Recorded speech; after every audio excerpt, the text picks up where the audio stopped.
course, I will only highlight the main changes. So we will now have additional rounds. So the course is structured in rounds. You can think of a round as a theme, as a well-defined or kind of definite theme. And we have now a round on natural language processing, which will be mainly developed by Andy, and a round on generative adversarial networks. So don't be worried if you don't understand anything that I say at the moment. It hopefully then becomes very clear at the later point of this course. So the first few rounds are pretty much the same as in the first edition. We will have now round 0 starting by today, which is kind of a warming up round. So I will go quickly over the main components and main concepts of machine learning, which is mostly a refresher for many of you. And I will highlight what is different between deep learning and machine learning. So in my opinion, deep learning is just a small but very important subfield of machine learning. So in round 1, we will discuss the basic building block of deep learning methods, which are artificial neural networks. Then in round 2, we will discuss gradient-based methods, which are very simple or efficient methods to tune the parameters of an artificial neural network. Then maybe a main round will be around 3 on convolutional neural networks. It seems the deep learning methods are most successful and most matured for image data. So for data points, which are basically images. And for such data, a specific structure of artificial neural networks, which we call convolutional neural networks, have proven very efficient.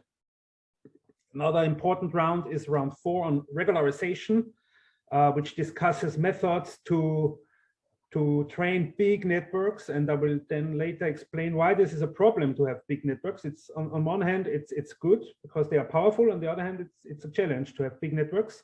And one challenge is that they tend to overfit. I will then tell you what I mean by overfitting. And one important strategy, or maybe the main strategy, or the main idea to avoid overfitting in deep learning is regularization. So there are different, a few particular methods for regularization, and we will discuss and show you how to use regularization in Python. Yeah, round 5 and 6 will be mostly demos, demonstrating the capabilities of deep learning to process text data or natural language and to generate data. So this generative adversarial networks, as the name already hints at, are methods to generate data. And one very kind of application that has caught a lot of attention is the generation of fake images. So of images of people that seem like real people, but are fake people, so to say. Okay, yeah, another, beside this content, additional content we have in this course edition, what is very different from the last edition is that we will have coding assignments. I will then show you later how you implement or how you complete these coding assignments, and they require you to complete prepared parts of code. So you have to fill the gaps, so to say, in a Python code. Okay, yeah, that was maybe the main changes I wanted to highlight. Yeah, I would highly recommend you read over this response letter. I have also responded to more detailed comments. And yeah, this is really important for us. So we also, in this edition, we really urge you to give feedback. And in particular, you get only the certificate for the course if you submit the final feedback survey that each course in Aalto runs. Okay. So some other things I would like to highlight. Yeah, grading. Grading is also an important aspect. Throughout the course, you can earn up to 100 points via the coding assignments. And this course gives only pass or fail grades. So you pass when you have collected at least 60 points. And this 100 points, so the maximum number of points, they are divided as follows over the individual rounds.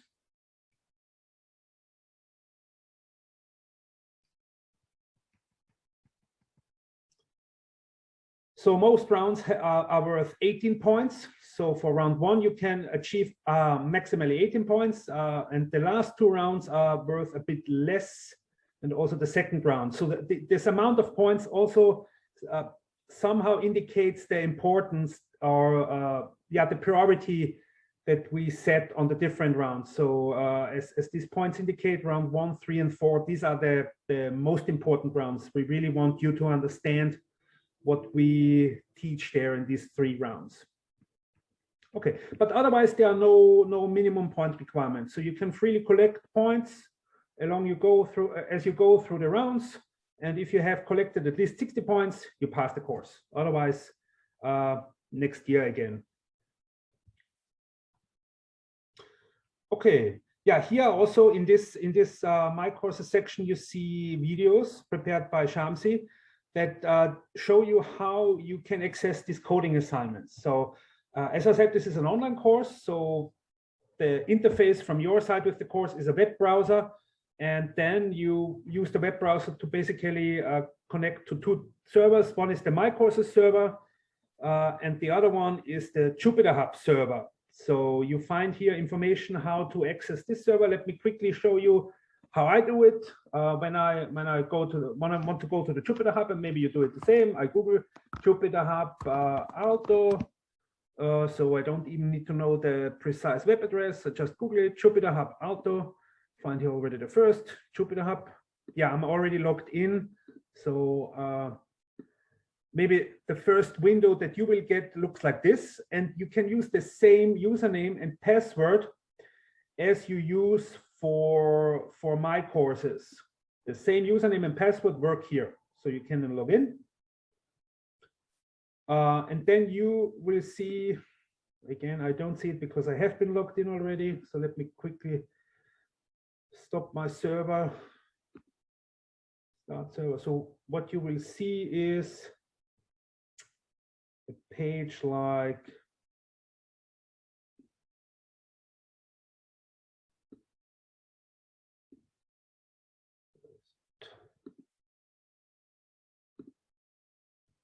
it takes a while.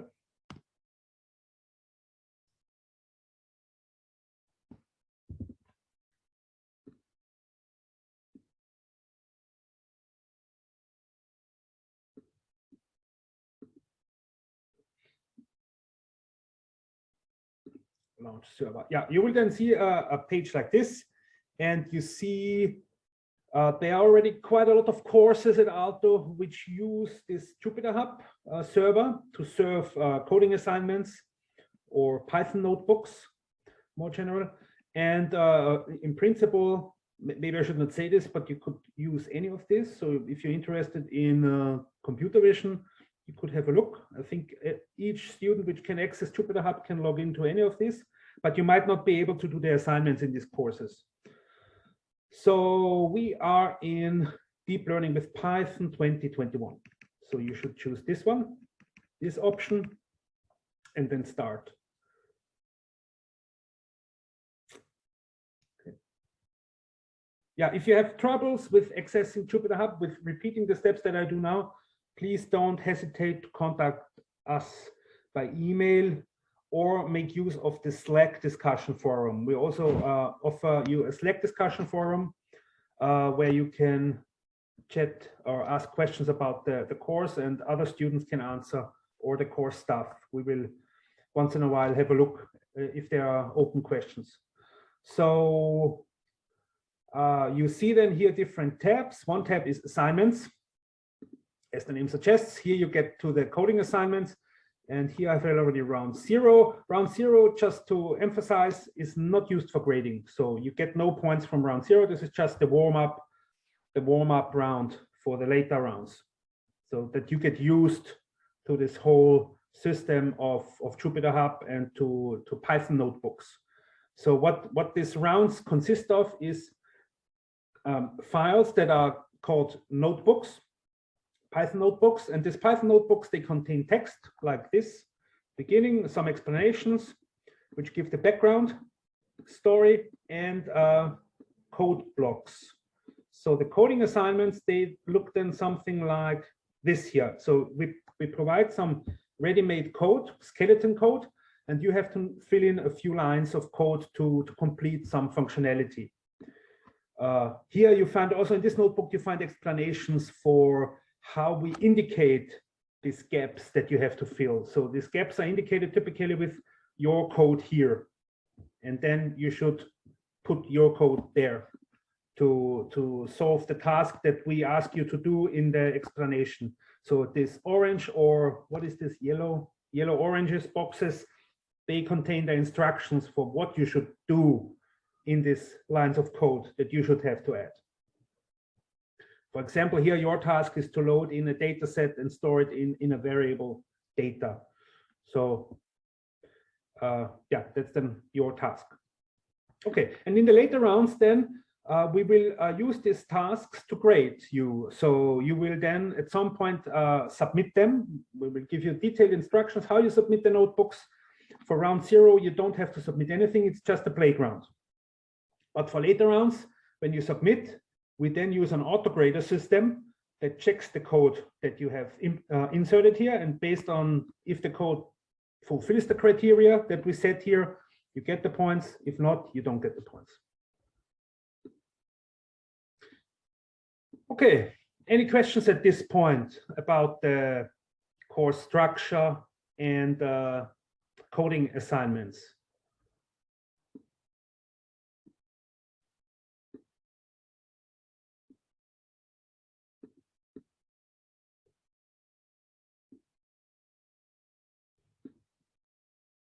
Okay, sounds good. So the coding assignments are at the JupyterHub server, which you have to log in using the same email, the same username and password as you use for the My Courses page.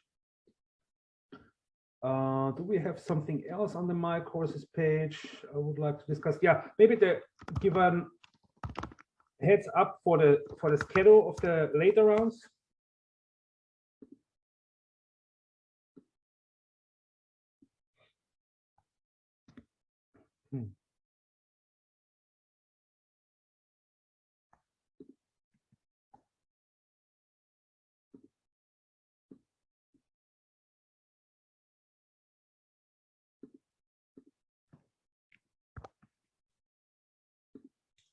Oh, it's quite slow today.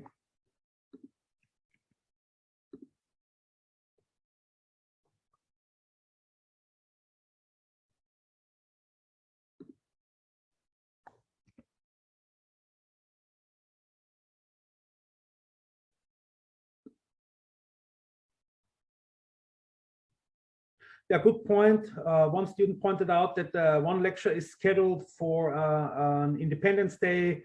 We will then adapt the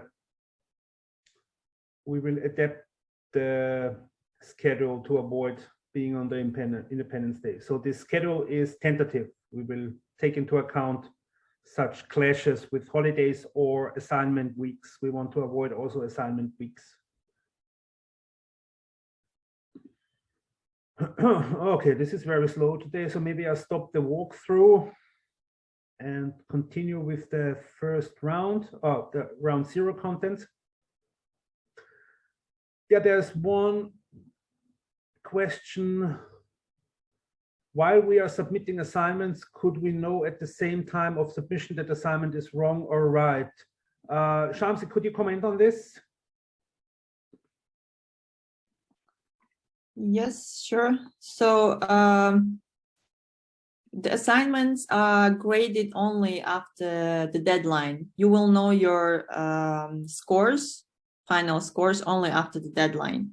But we placed a lot of checks and hints inside the notebook.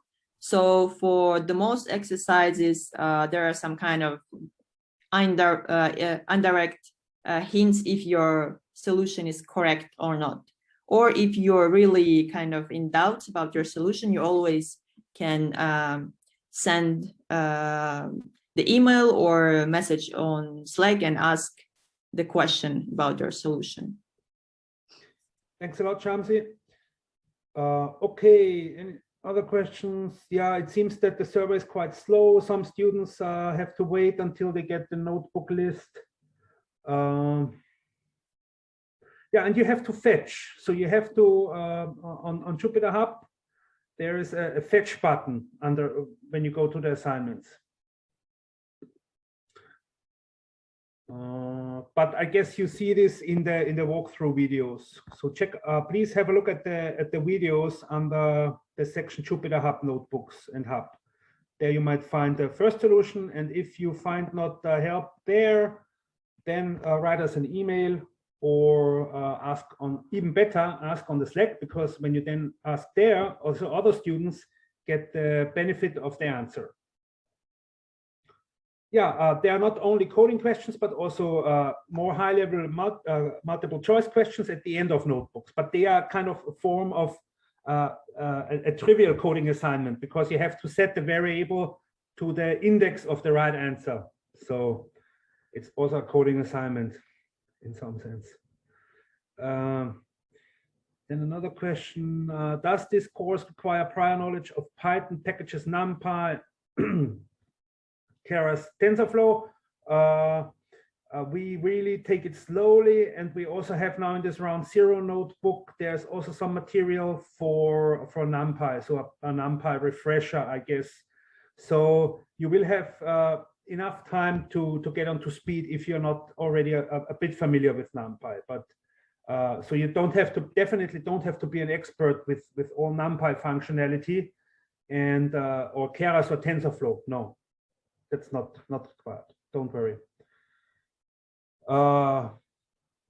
Can we still do the course if you're not very good in Python? I think so, yes. So we only use a few design patterns, so to say, particular libraries, and the challenge is not in the Python coding.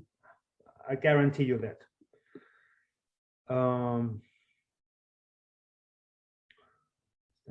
Question.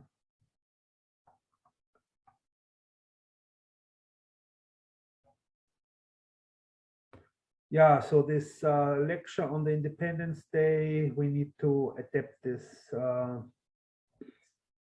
But then regarding the schedule, so the lectures will be like this here, Mondays at 10 in Zoom. They will be recorded, and the recording will be made available afterwards. However, if you have the opportunity, I highly encourage to join the Zoom lectures live, because then you can ask questions during the lecture, and it's typically also, I would say, more interesting to follow the lecture live instead of just a recording. But I understand many of you have jobs and other assignments, so you only have the opportunity then to watch the recording afterwards. Yeah, so there's again a question. I have not studied machine learning before. I still think you can manage this course. So I will now start to give a quick review of machine learning, of the basic machine learning concepts that should bring you onto speed and bring you on a level that is absolutely sufficient for the rest of this course. Okay, so the first round is on the main components of machine learning. So let me now walk over to my whiteboard. And if you have troubles hearing me or seeing what I write on the whiteboard, please do not hesitate to tell me. I really need your feedback here. Stop share.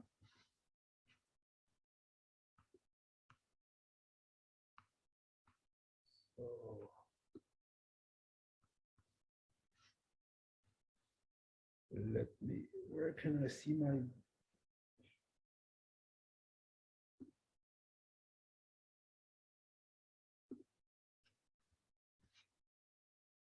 So can you see what is written here on the whiteboard? Yes. Yes. Okay, what is written here?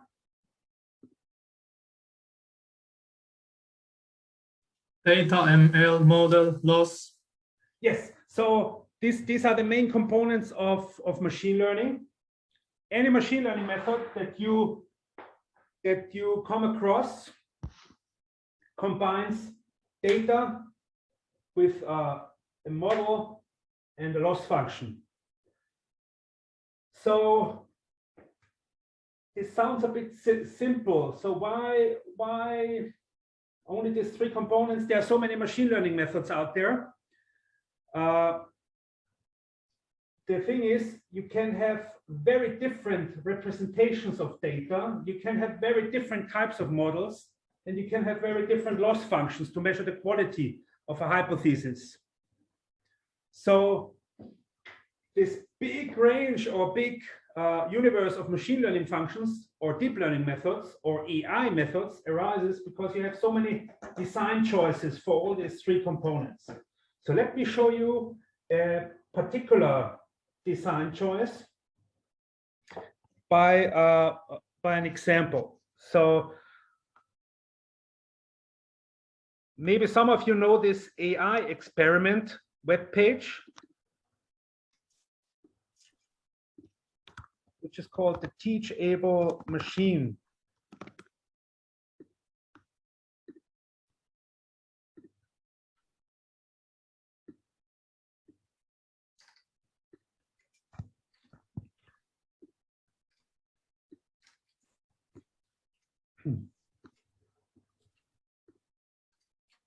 So first component, data. In this case, data are webcam snapshots. So let's say I want to have a system that I want to have a smart home, a smart flat. I want to have some AI that turns off the light when I make this and turns off the light when I make this. So I collect now data points by webcam snapshots of mine.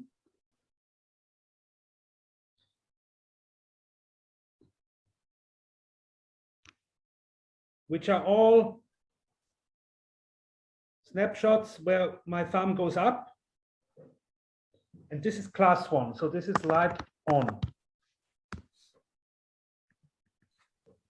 And then I collect another set of data of images, which is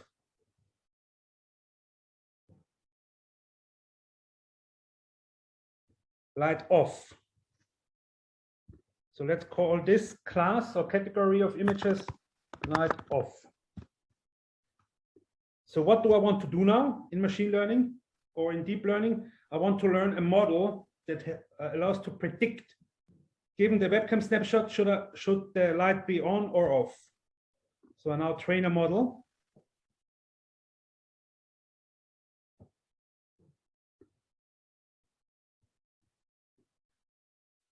And in this course, you will learn how to implement this training yourself. So instead of going to this Google web page, you will be able to implement such an app with a few lines of Python code yourself.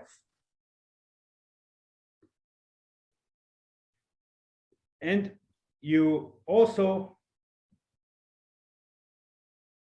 will understand what is happening now in this training period. This looks a bit like strange. What is going on here? Training. There you see a counter. What is the meaning of these counters? And you will learn what these counters mean in the later rounds.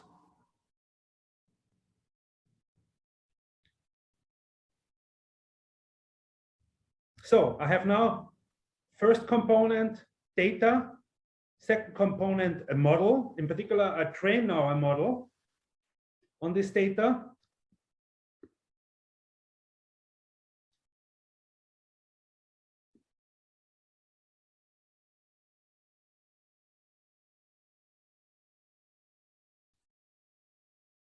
And now I use the model to make predictions.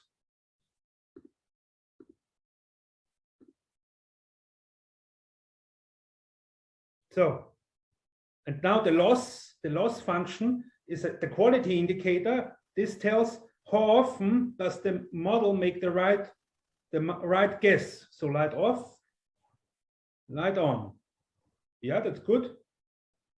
But here it's not sure. So here I have a high loss in the prediction. It's not so good. So here it's good. the loss of the prediction, the loss of the model is small. So, and now the name of the game is, in machine learning or in deep learning, find a model or train the model such that the loss or the error in the prediction is zero, ideally zero, or as small as possible. So that's what machine learning is about.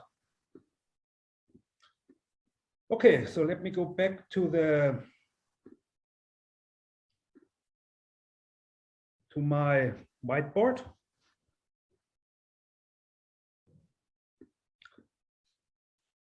So data. What do I mean by data? In the next rounds, you will always start with reading in some data.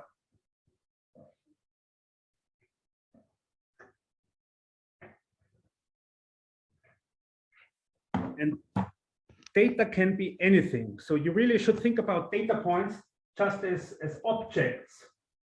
Objects of a similar type, like atoms. And one data point has two types of properties. So we say an object has features, and another class of property is called label. So features is everything that we can measure easily, that we can easily measure by hardware or compute. Label is high-level information or high-level facts. So can you tell me from your application domain data points? So what data points are you working on? So we have around a few hundred students in this course, I guess, with very different backgrounds. What data points are you interested in? Anybody?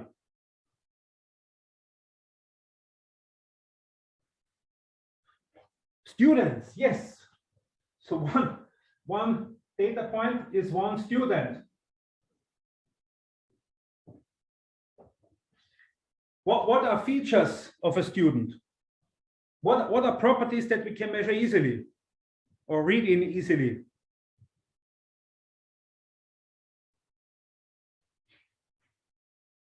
The gender.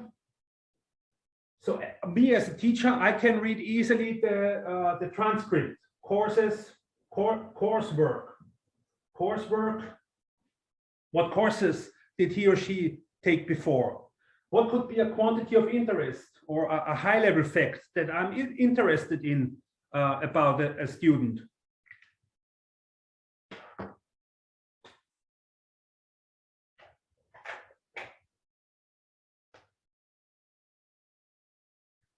Yes, the probability, expected grade. Or will the student pass or fail the course? Okay, this is the quantity of interest. So I would like to know or would be able to predict, given this student background, coursework, gender, etc., how likely will the student pass the course or fail the course? Okay. Another example for data points.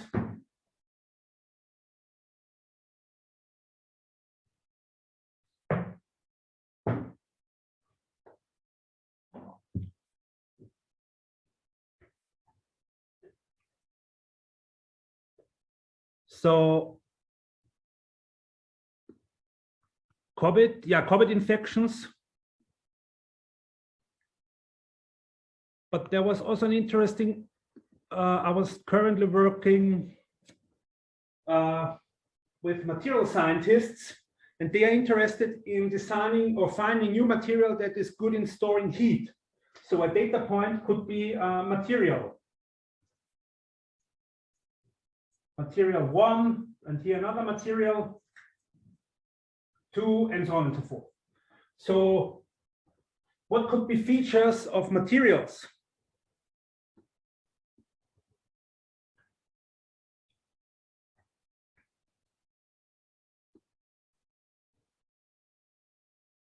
Melting point, yeah. Melting point. What else? Chemical composition, yes. So it seems we have some chemical scientists here or material scientists. chemical composition. What else? Atomic distance, color, everything. Yeah. Atomic distance. So these are features. Features of a data point.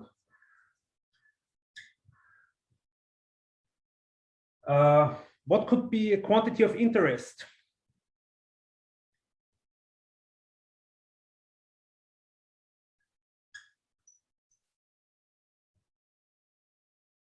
Thermal conductivity, yes.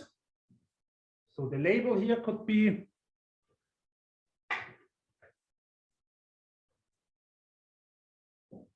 conductivity, thermal conductivity.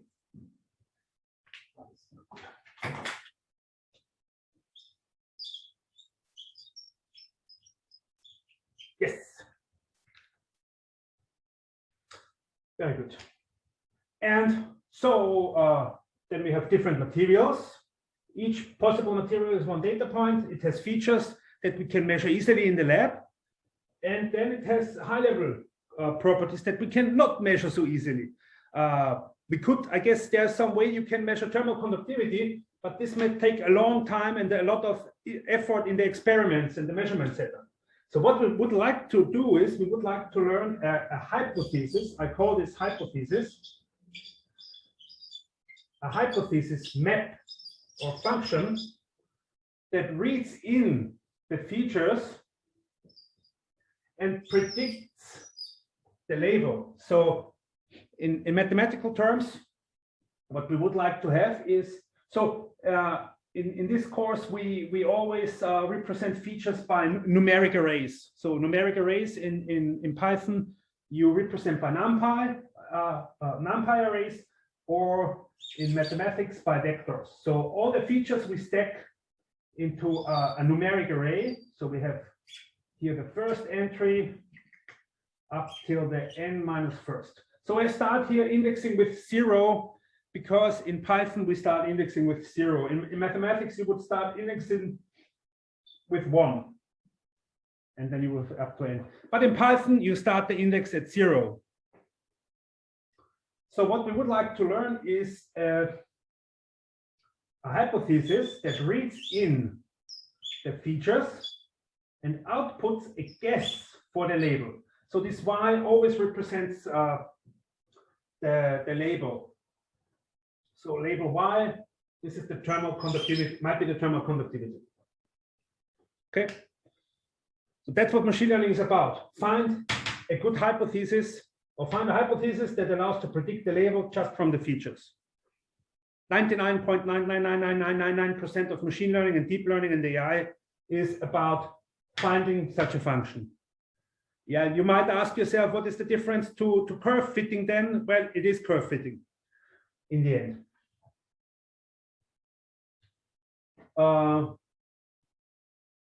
Okay. Was there anything else I wanted to say about labels?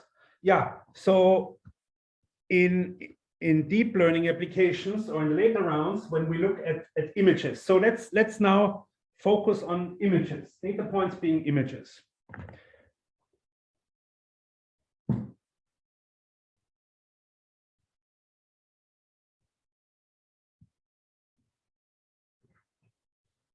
Most of the course will be on methods for images, and this might sound restrictive at first sight, but in the end, for many other data forms, you can make images. Yeah, you have good ways to visualize data. You have good ways to visualize trends, data sets, and whenever you can visualize data, you can make a picture of the data, and then you have an image data point. So let's now assume a data point is an image.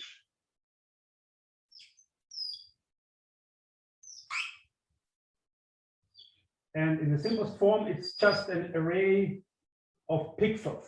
So this is the first pixel.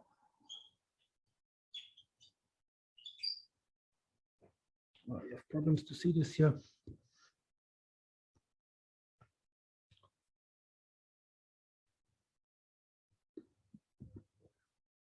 And here you have the last pixel. So let's say we have a 16 by 16 pixel image. Okay. And let's say we have only a black and white. So for each pixel, it's either black or it is white. So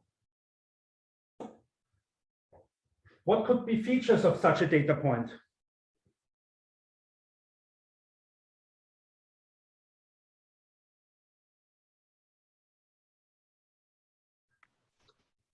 Yeah, the intensity. So for each, we could stack, or we can take for each pixel, we could say if it's white, it's a 0 value, and if, oh no, yeah, if it's white, let's say, oh yeah, if we use the intensity, maybe if it's 0, if it's white, and if it's black, we make it 255 or 1, or vice versa, whatever you like. So these intensities of the pixels, these are a natural choice for features.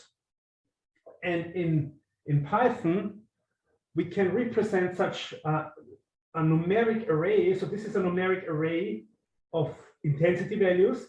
And this we can represent conveniently in a NumPy array. So the most important variable type you will see in this course is a NumPy array. And you should maybe invest a bit of time to get familiar with NumPy arrays. So let's say we call this NumPy array A. So this is a Python variable now. Then we can access these elements of this array by indexing. So this is the row index. It starts with 0 for the first row, 1 second row, and so on and so forth. And this here is here we have the column index. So this here means 0, row 0, and column 0. Okay. So a NumPy array is nothing but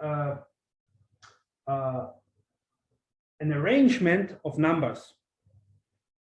And this arrangement of numbers typically are the features of a data point. So such a two-dimensional NumPy array is very convenient for representing the features of an image. But the nice thing about NumPy array is that you can have arbitrarily many dimensions. So let's say we not have only one image, but a sequence of images. So could you think of a data point that is represented by a sequence of images? A video. Yeah, whenever you have a video, you have one frame, one image. So this is time 0 seconds. And then in the next time frame, let's say 1 second, you have the next image. And then again, you have a 2D array of pixels, and you can represent a whole video, but just by adding another dimension. So this would be 0 would be the first frame, video frame, and this one would be A001, the next frame. Okay. So would it make sense to add another dimension? So are there sequences of videos? What is a sequence of videos?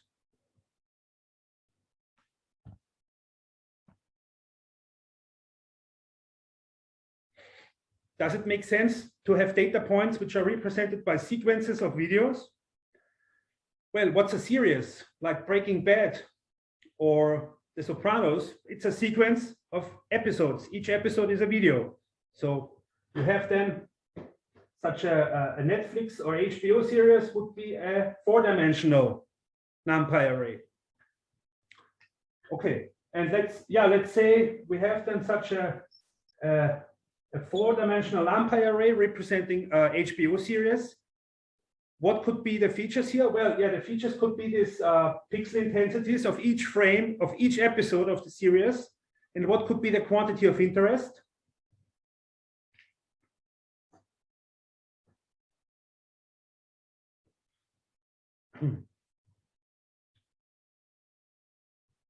The amount of viewers, yes. Money. How much money can we make with the series?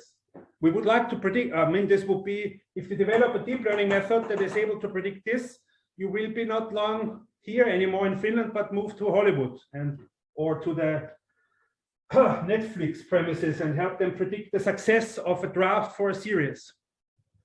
Okay. So that's about features. So features, whenever you hear features in this course, it most likely means you use some NumPy array to represent the features.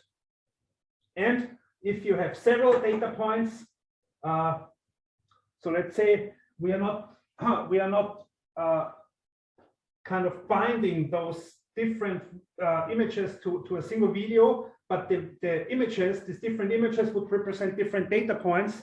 So you can also then index these different data points by one dimension. So if you have a database of images, and this is I would say this is the most typical data set that you look at in this course. You have a bunch of images. So you not have a sequence of images, but just a bunch of images, a database of images, and then you just index them arbitrarily. So this is the first, this is the second, this is the third, and then you can represent the whole data set by a NumPy array, which we typically call X, capital X, and this. So the first two dimensions or axes, so we call each number or each position in this sequence of indices, we call axis or dimension. So the first two dimensions give the location of the pixel, and the third dimension, or is it different? So I'm not sure now. I think the first dimension is the index of the image in the database, and then the following two is the location of the pixel within one image. So you have to, I'm not sure about this. What's our convention here? Maybe we use the first index always to navigate to select the data point. Okay. But the bottom line here is try to get familiar with NumPy arrays and with how to access individual elements of a NumPy array. Because we use NumPy arrays basically for any form of data points to represent their features. Features of data points in this course means a NumPy array. Okay. That's about the features. So the features is anything that we can measure easily, like the intensity levels of pixels. So when you have an image, when you have a JPEG file on your hard disk, you can read it in, you can determine the intensity level. That's easy. That's straightforward. That's what we can use as features, therefore. But what are we interested in often in an image? We are interested if an image shows a certain object. So let's say we are interested if the image shows an apple, then we say the label is 1. Shows apple. Okay. And 0 if no apple on the image. So if there's an apple, yeah, I'm not very good at drawing, apologies for that. So if there's an apple, we set the label to be equal to 1. Yeah, and typically we don't have only one image, but we have many images. So we have here, this is the first image.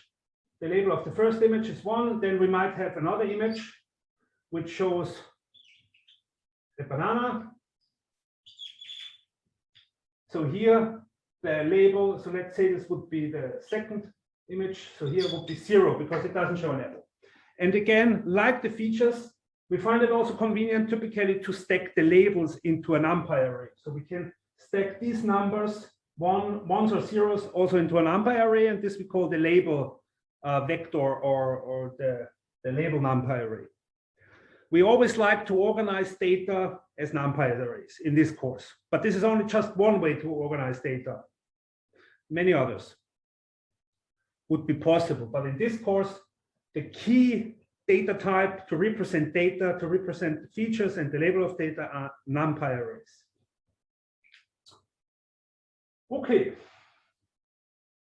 Yeah, this is an example, by the way, of a binary classification problem. So a binary classification problem means that the data points have only two possible label values. So either label is 1 if it shows an apple, or it is 0 if it doesn't show an apple.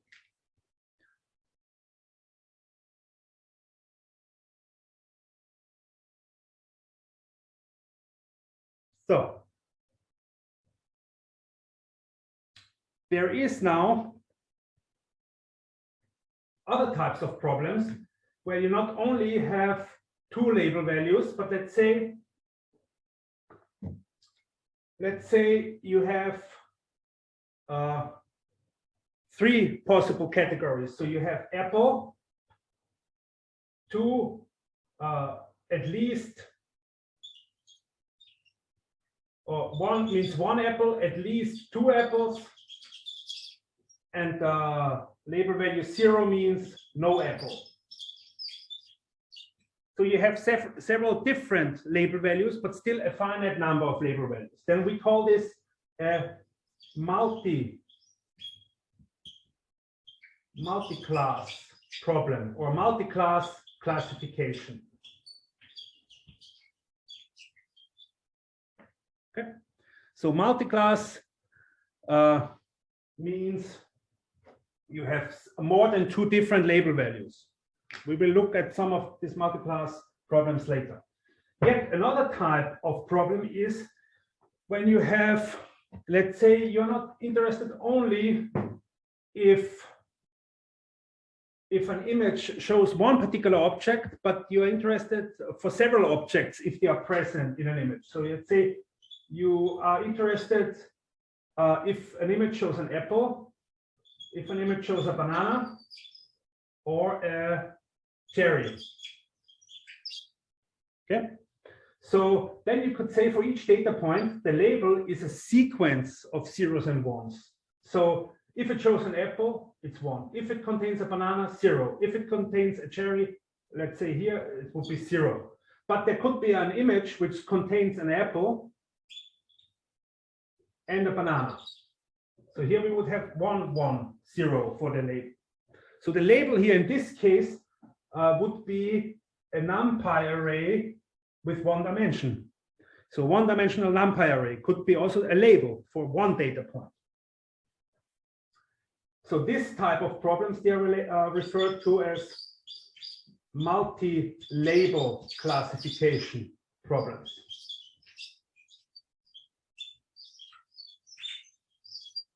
Okay. Yeah, so that's how we distinguish different types of machine learning applications based on the structure of the label values. So if there's only two different label values, we call them binary classification problem. If there are more than two different label values, we call them multi-class classification problem. And if there are several labels for each individual data point, we call them multi-label classification problems. Okay. Any other questions regarding features and labels of data points?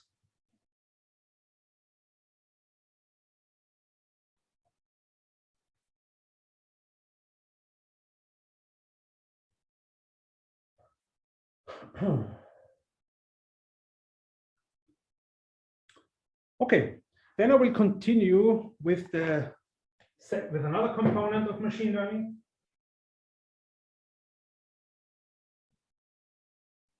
which is a model. So, any ideas what I could mean with model?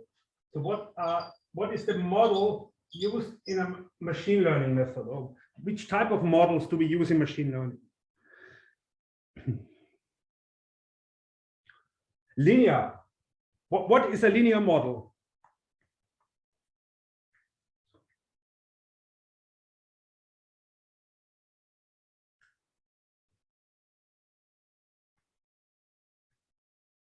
Well, I use a very specific meaning of the word model. I don't use the word model here to refer to a model like Claudia Schiffer or Johnny Depp. I mean by model a set of functions. You see, I'm a nerd. I think of a model as a space of different functions. So let me explain what I mean by this. So consider we have a bunch of data points. Each data point is characterized by a single feature. So these are very simple data points. It only has a single feature and a single label. So let's call the label y, and the feature is x. So this here is one data point. It has feature x superscript 0 and the label value y superscript 0. Yet here is another data point, another data point, another data point. So what we would like to do in machine learning, we would like to find a predictor. We would like to find something that allows us to tell the y-axis just by knowing the x-axis. And this is exactly what a function does.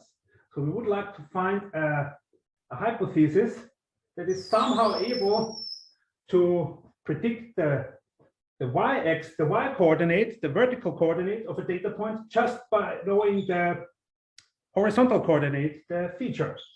And something that does this is a function. It reads in the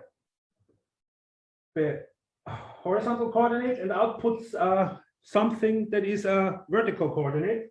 And this is nothing but a function value.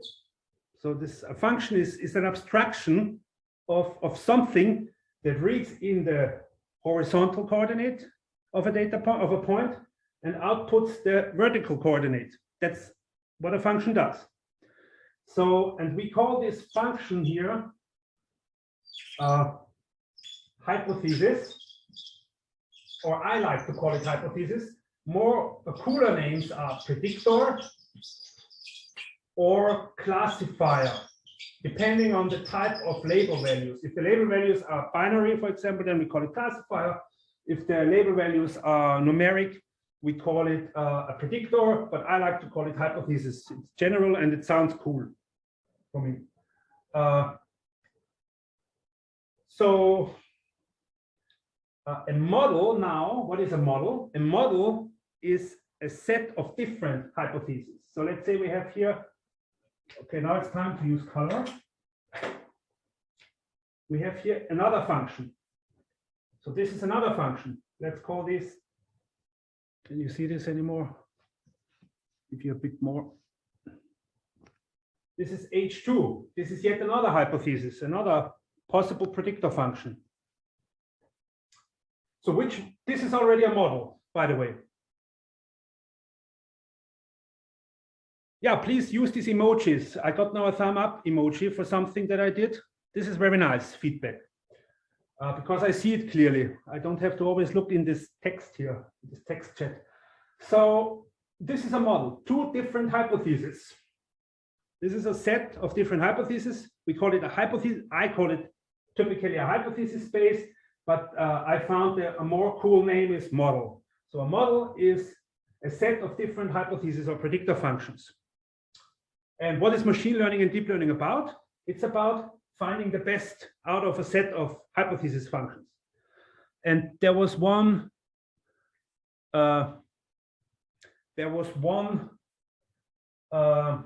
comment before from a student, a very good comment when I asked what is a model? Linear. The answer was linear. And a linear model is a set of linear functions. So is this here a linear model?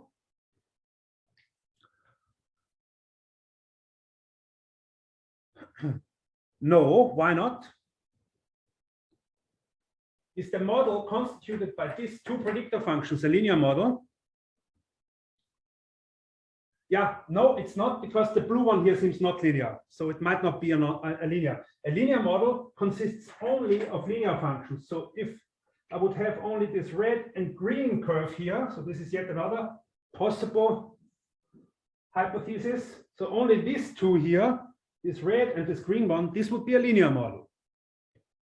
But I have this blue here, which is nonlinear. So What other models do you know? You know linear models, I have heard. These are very important. What other models, what other families of functions do you know?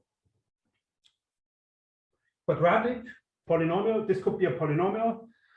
Decision trees is also a family of functions. Those functions which are represented by a flowchart called decision tree. So whenever you hear machine learning model, decision trees, polynomial, quadratic, or neural network, this means a certain family of functions.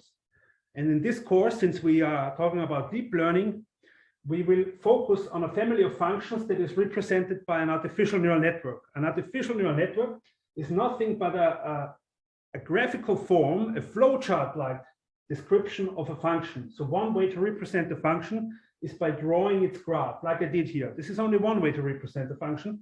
Another way to represent the function is via a formula. So you could say H2 is 2 times x plus 1. So this is another form to represent the function, but in deep learning, we use artificial neural networks to represent functions. So we represent the flow of operations when we start from the feature. We feed it to small computational units, which compute intermediate results, which are fed to other intermediate, to computational units, which combine these intermediate results and then output something. So this is an artificial neural network, and we will talk about this in round 1 in more detail. I want to point out here, an artificial neural network is just one way to represent the function.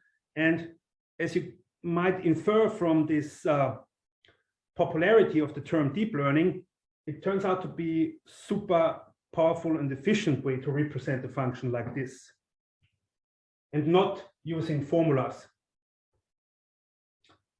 Okay, so that's a model. A model is a set of different hypothesis functions, different options for predictor. So what you do when you use a machine learning method, for example, to predict the expected travel time to your destination, what this app does, it just evaluates a complicated function. So it reads in X the features of your route. For example, a route could be a travel route, could be a data point. It is characterized by the features starting point of the route, end point of the route, maybe daytime when you want to do this trip, and the prediction, the label could be the expected travel time. So a prediction of this travel time is just evaluate some highly complicated function that is learned by Google Maps. Okay, any questions for model? Yeah, here is another comment for model support vector machine. As I point out in my book, which is also linked in the course, a support vector machine, by the way, is the same as a linear model, but it differs from linear regression in the loss. So this brings us now to the third component, loss. So let's say we have some data points. We have some data points for which we know the label value. Like a data point could be an image, and for these images we know if they show a cat or no, or if they show the object that we're interested in. So this is called labeled data then. This is called labeled data. And typically in deep learning you have too little labeled data. You rarely have enough labeled data. You always have too little, too few labeled data points. Okay, so now we have a few labeled data points. How do we know which hypothesis is better? Would you prefer the red one, the green one, or the blue one? If you are a machine learning algorithm, which one would you choose?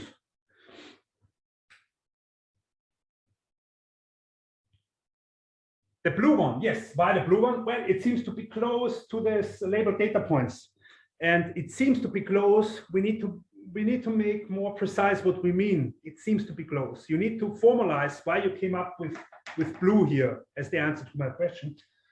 And the way to formalize it in machine learning or in deep learning is to use a loss function. So a loss function is a measure for the prediction error. So let's say here we have the prediction.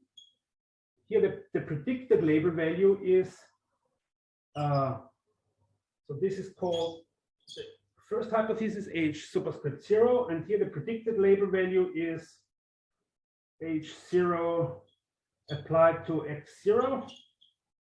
And here there's some difference. There's some difference. The true label value is here, Y0, but the predicted label value is a bit above. So we have a prediction error, and the loss is some function that maps this prediction error to a number. And there are different such functions. So a loss function is a design choice. One particular loss function is the squared error loss. So you use the true label minus the predicted label, and you square it. So the squared error loss. But this is only one. And it turns out that this squared error loss is not good if the label values are not numbers or have no numeric meaning, but rather represent classes. So 0 if it shows a cat, 1 if it doesn't show a cat. If you have such label values, then the squared error loss is not good. And there are other loss functions that we discuss in around zero notebook. So I highly recommend that you read through it. And one of these loss functions is called the logistic loss or binary cross entropy loss. Okay, that's the loss.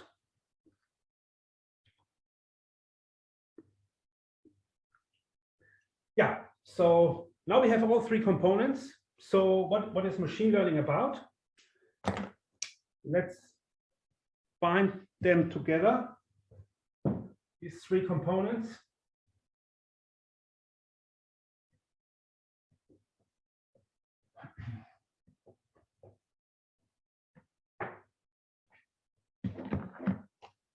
So let's now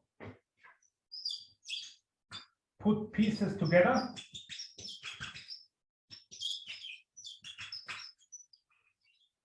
So we have a bunch of data points for which we know that the true label value. So this here is again the label.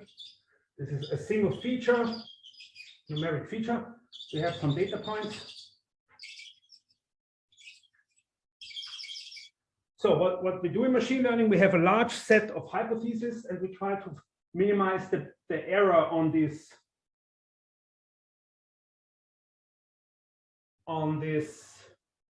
labeled data points. So we want to minimize the training error. We call this loss on the data points that we use to tune the neural network weights, or to choose between different.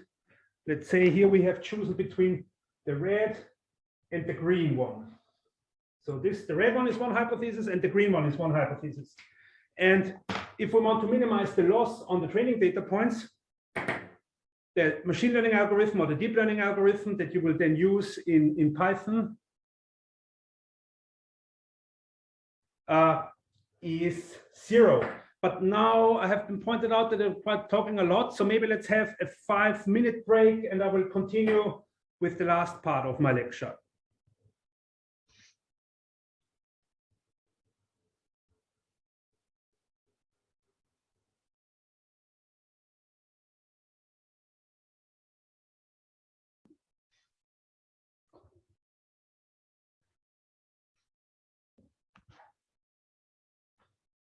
So, what I want to highlight before we end this lecture is, it sounds very straightforward. Machine learning, to do machine learning, you have to basically find the hypothesis out of the hypothesis space that has the smallest loss on the training set to minimize the training error. And how would you do this for linear models? How did you fit a straight line to data points when you ever did this in linear regression?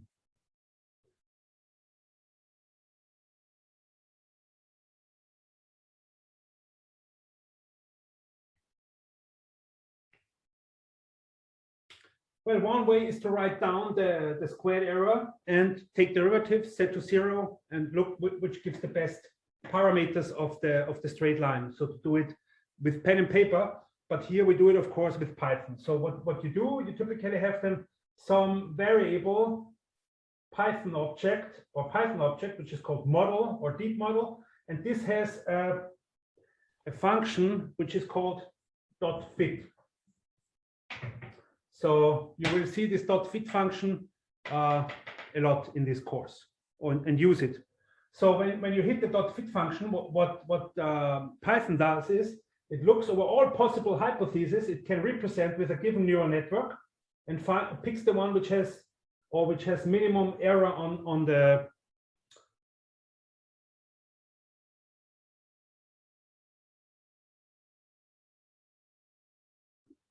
Hello, can you hear me now? Yes. Did you hear me now the last 2 minutes? Yes. Oh, interesting. It said I was muted. So when you hit the .fit function, what Python does, in particular this Python library tells us, it searches for a map that goes as good as possible through the training data points.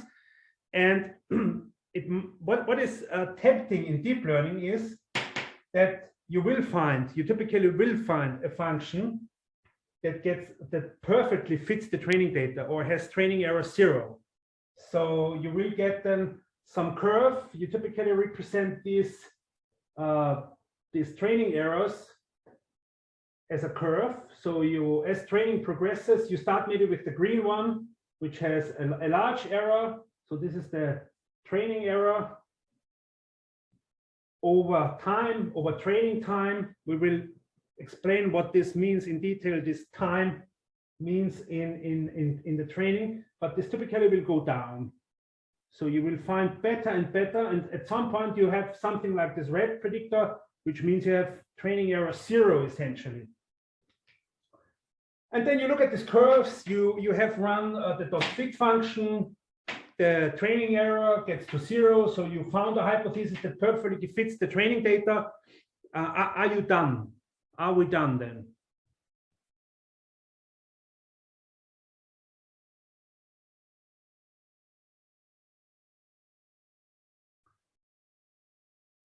So did you then successfully apply a deep learning method to your data points? So you collected some labeled data points, you were able to set up a model. We will show you then in the later rounds how you do this. You hit the model.fit function, so you searched over all different hypothesis maps and found one which has 0 training error.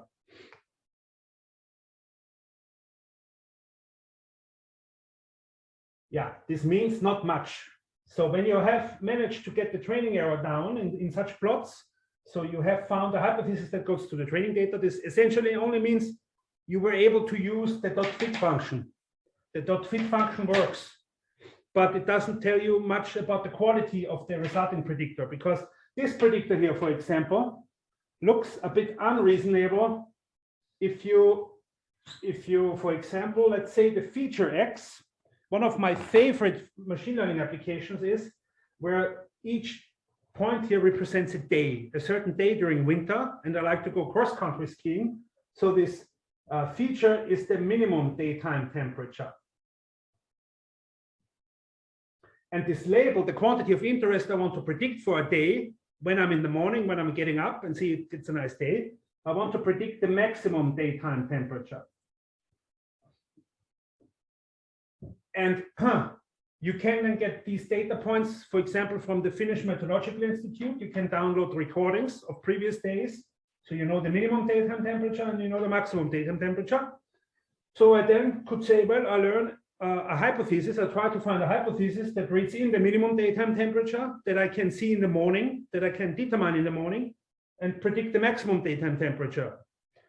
But when I get like this red hypothesis, which goes down here towards -20 for ever increasing minimum daytime temperature, then this is useless, because experience tells us when the minimum daytime temperature is larger, also the maximum daytime temperature should be larger. And from this, I would rather pick a green curve. So the training error was highly misleading here. It didn't give us a useful hypothesis. And how can we, and this is called overfitting, by the way. So this is one of the big challenges in deep learning, that you overfit the training data. You perfectly fit the training data by accident because it just found one very fancy, funky hypothesis, which perfectly fits the training data, but is completely useless outside the training set. So what we do then is we need to validate. And this is the main message of today's lecture. Never ever stop after training a deep learning model or a deep neural network. You always must look at the validation error. So you need some further data points outside the training set.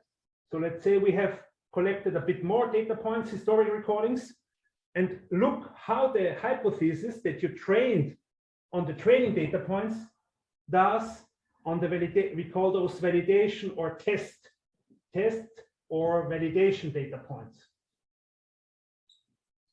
Always look at the validation error. And when you look at the validation error here in this plot, it will typically look like this. It will go down also, but then it goes up. And this going up here, this points at overfitting, where you learn a hypothesis that is completely useless outside the training set for data points that have not been used for training for finding a good hypothesis. And 90% of your daytime when you work as a deep learning engineer is to look at plots like this. So you look at the validation error as a function of training progress. I will explain you in a later round what this means, this training progress, and the progress of the training error. And you want to find this sweet spot here where the validation error or test error becomes minimal, because this hints at that you have learned a hypothesis that not only does good on the training set, but also does good outside the training set. And we call this a generalization. You found a hypothesis that generalizes outside the training set. And when you only look at the training error, then chances are very good that you will find a hypothesis that does not generalize at all. And for this, we need a few techniques like model selection, or in particular, regularization. So regularization in round 4, if I remember correctly, will be about techniques to avoid learning such hypotheses like the red one here. There are techniques that help to keep deep learning methods from learning such a hypothesis. And these are called regularization techniques. Okay. That was what I had for today's lecture. This is basically the recap of the basic components of machine learning. This is the fundament which we then use in the later rounds to apply deep learning methods to different data sets. Any questions at this point?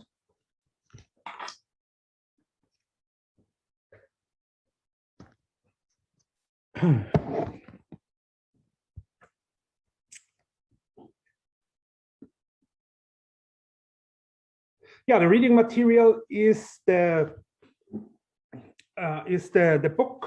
I will post here on the text the link to the book again for the basics of machine learning, and then this deep learning with Python book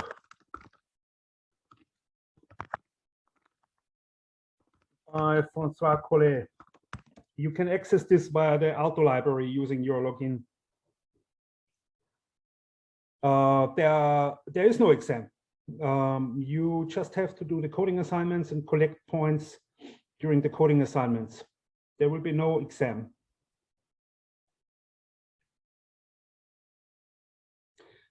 Very good question. What loss functions can neural networks use? Basically anything you want. You can even specify custom-made functions for loss functions, but there are few pre-selected options like squared error loss or this logistic loss I was talking about. We will discuss how you choose the loss function in, I guess, in round 1. This is one parameter, or maybe I share quickly my screen.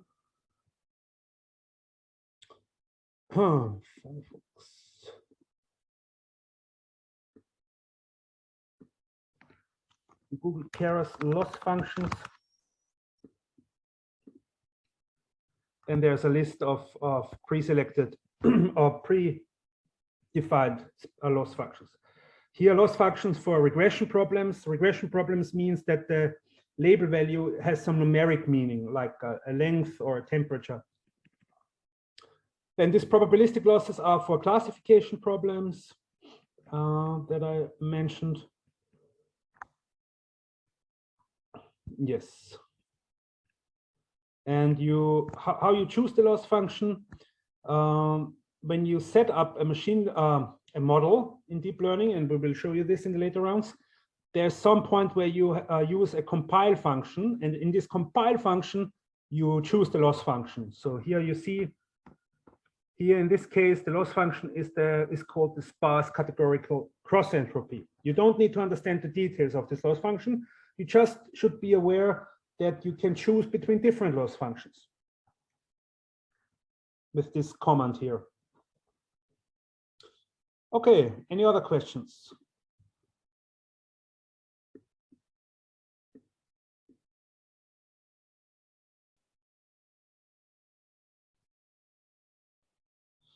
Yeah, we will, so this lecture here is now also recorded, and I will put it on, at least on the My Courses page.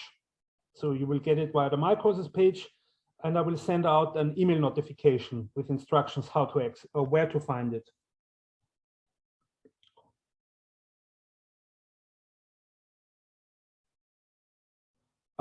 There's a question, are we going to use PyTorch or Keras? We only use Keras. PyTorch, as far as I know, is used in an advanced course called Deep Learning. The first exercise, so we will release the first coding assignments in, I think, in 2 weeks. Or let me check, it should be in the schedule. You should find them all the dates for the exercises in the schedule section of our My Courses page.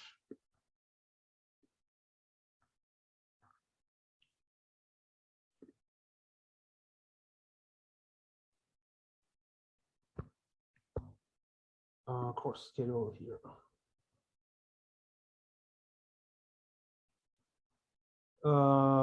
There's one question, which is easier to learn and practice, TensorFlow or PyTorch? I think so. TensorFlow is more on a lower level, like on the level of implementing arithmetic operations in an efficient way. So TensorFlow is very technical. I would say Keras is more user-friendly. So for PyTorch, you need to know more Python coding, I would say.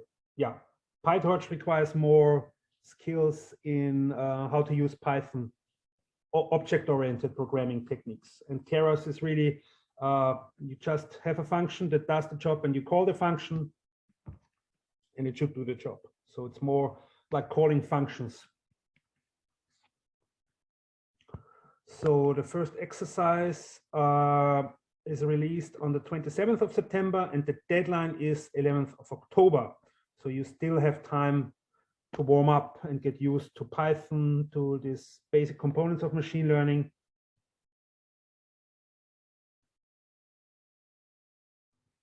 Okay, so where can we find a large amount of Python code related to this topic? Well, I would say you could Google. So whenever I start on something like detecting pedestrians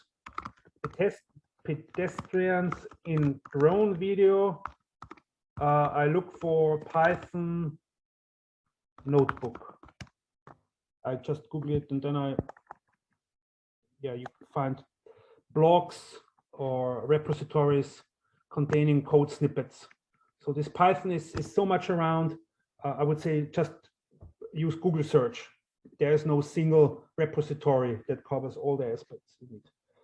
And typically, a good material is in the form of, or useful material is in the form of notebooks, Python notebooks, or on GitHub. Yeah, GitHub is maybe one of the more popular places to put Python code examples. Okay, that's all from my side. If you have further questions regarding the exercises, yeah, one last question I will take. Can we resubmit the assignments multiple times until the deadline? Shamsi, correct me if I'm wrong, but I think yes, you can submit as much as you want. Yes, you can submit many versions, but only the latest one will be evaluated. But don't forget to save your work, so you submit the correct version. Yes, that's very important point. So when you use JupyterHub, then you basically work on the server. You work remotely, so you use your own computer only for the user interface in the web browser, but you should store regularly or save your work on JupyterHub. So hit the save button regularly. Let's see if I find this here.